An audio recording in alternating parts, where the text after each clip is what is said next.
attack. If you've just joined us, you're watching the news at 10 on Channels Television, coming to you live from Lagos. A reminder of our top stories. President Buhari meets with parents of abducted Pt.2 schoolgirls, assures them of the government's efforts to negotiate their safe return.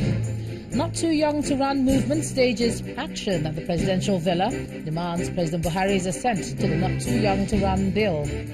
Federal High Court in Abuja restrains National Assembly from taking any further action on the 2018 Electoral Act Amendment Bill, which seeks to change the sequence of the 2019 general elections. And Britain expels 23 Russian diplomats in response to Russia's refusal to explain poisoning of an ex-spy and his daughter.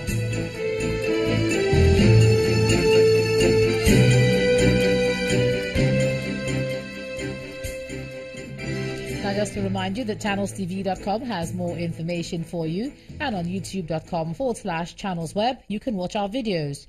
You can also watch us on your mobile device via your browser, or download the Channels TV app for Android, iOS and Windows devices from their respective stores. Besides giving you access to news updates on the go, the Channels TV and Channels 24 app has an eyewitness feature, which you can share those pictures, videos or news of happenings around you. Just install the app, then tap and swipe to reveal the menu, and then follow the instructions. For a second day running, casualties have been recorded in Plateau State following suspected herdsmen attacks. This time, 5 people, including 2 security personnel of Operation Safe Haven, have been killed in an early morning attack on Dong Village in Jos North Local Government area of Plateau State. Several houses and vehicles have also been burnt in the violence, which also spread to the neighbouring Rafiki community in Bassa Local Government area. Many of the residents have been displaced from their homes, and the Plateau State government has now responded by imposing a dusk-to-dawn curfew in both areas. There's a security checkpoint close to my junction. Sometimes we hear gunshot, we thought it was from the same people, because sometimes they shoot, and we have asked them, they say they do that to scare people. So we came out, and lo and behold, when I finished dressing to go to work, I came out and I had the thing very close to my house. Then we heard again, we checked and we saw people's houses on fire. But in the village close to us, they call it Rafiki. Although this place is part of Rafiki, the place is closer to Rafiki. So later, after a short while, we saw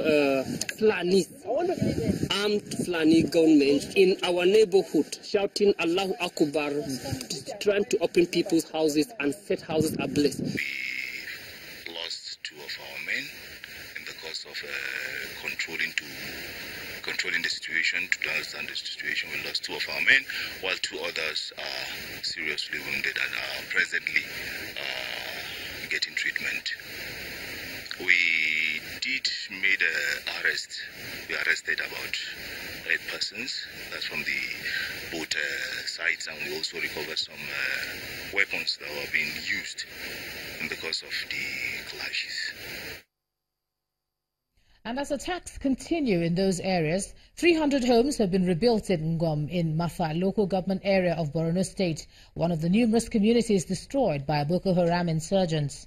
The project, co-funded by the government of Japan and Switzerland, was built by the UNDP under its Integrated Community Stabilization Program for the Northeast. Locals who deserted the area since 2014 are now preparing to return. Ngom village of Metuh local government area is a few kilometers away from the metropolitan city of Maiduguri. Before the Boko Haram crisis, it was a community with a reputation as a livestock and trading hub in Borno State, across the Lake Chad Basin and the Central African Republic. The community was completely razed by insurgents in 2 different attacks in 2014 and 2015, with more than 3,000 residents displaced and left to seek shelter in Maiduguri, where most of them have been living ever since. Now the story has changed. The UNDP Northeast Sub-Office, with co-funding from development partners, built 300 houses, 288 market stalls, a primary school, a health center, and boreholes, among other things. We are gathered here to give back hope to those schoolgirls and schoolboys, to those old women and traders, and the youths. but left this community. Officials of the Borno State government, through which the project was implemented, are also happy with what the UNDP has done so far. Governor Kashim Shettima, however, says government will rely on the security ambience before making any move to relocate the IDPs to their homes. We have to look at the security architecture in Gom before finally moving the people in. But definitely we'll take some far-reaching measures to safeguard lives and properties before the people are allowed to come back and pick up the pieces of their lives. For the beneficiaries, the dream of returning to their ancestral home has finally become a reality, and they're equally grateful that their community will come back to life again. We thank the government for what they've done. If I'm empowered, I can do petty trading in front of my house to cater for myself. However, some of the locals who lost their homes were not captured in the distribution. They are calling on the authorities concerned to compensate them. This is my home now. This is my name. I need your help. I need you to help me because I have a children. But children are in this school. I'm just suffering. We don't get anything. The Borno State government, through its Ministry of Reconstruction and Rehabilitation, has been rebuilding communities destroyed by the militant group Boko Haram. Let's cross over to Abuja now. Here's Linda Akigbe. Linda. Hello, Ijoma, and good to see you. A former National Publicity Secretary of the People's Democratic Party, Mr. Metuh, is seeking the permission of a federal high court sitting in Abuja to travel abroad for medical treatment. At the resumed trial, Mr. Metuh arrived in the court on a wheelchair. His counsel, Emeka Etiaba, informed the court that Metuh's failing health requires surgery at a hospital in London for a spinal cord compression.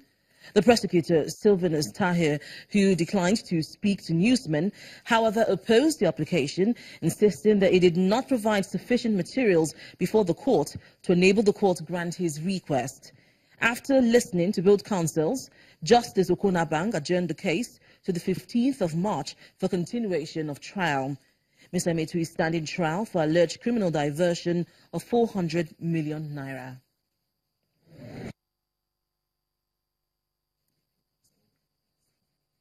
Now to the National Assembly. The House of Representatives Joint Committee investigating the hijab controversy between the Nigerian Law School and Mrs. Fidos Amasa, a law graduate, has suspended its sitting indefinitely. The suspension follows a court injunction served on the committee few hours to the public hearing. But representatives of some Muslim groups at the public hearing threatened to protest until Fidos Amasa is called to the Nigerian bar. You may now be seated.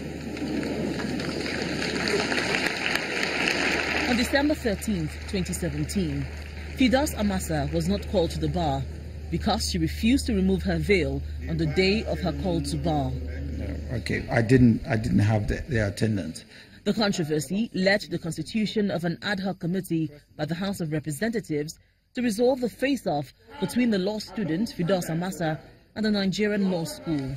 I have a list of those who have attended. At the resumed public hearing, the chairman of the committee states why the public hearing has to be suspended. Yesterday, at about 10 minutes past 3 p.m., I was informed by the clerk of the House of Representatives that there was an injunction, or there is an injunction, granted by a judge sitting at the FCT High Court against this public hearing. But some committee members are not pleased with the injunction filed. We don't know the circumstances under which it was granted and even the authenticity and genuineness of the paper.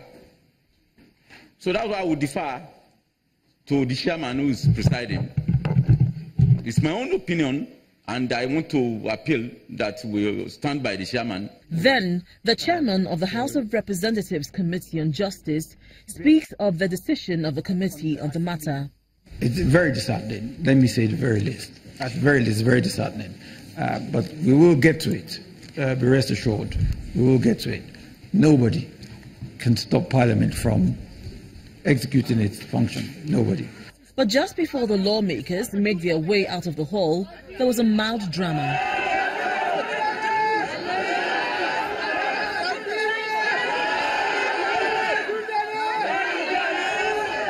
Some of those who were at the meeting vowed to protest this decision until justice is achieved. We have come here in peace. We have come here to promote love. This is the second time the investigative hearing on the hijab controversy will be stalled owing to court orders. Nigerians are watching to see how events will unfold to resolve the controversy. When the News at 10 returns, commuters and residents plying Indioji-Nyokereke Road in Abia State lament his prolonged construction, call for completion before the onset of rains. That's in our community report. Please stay with us.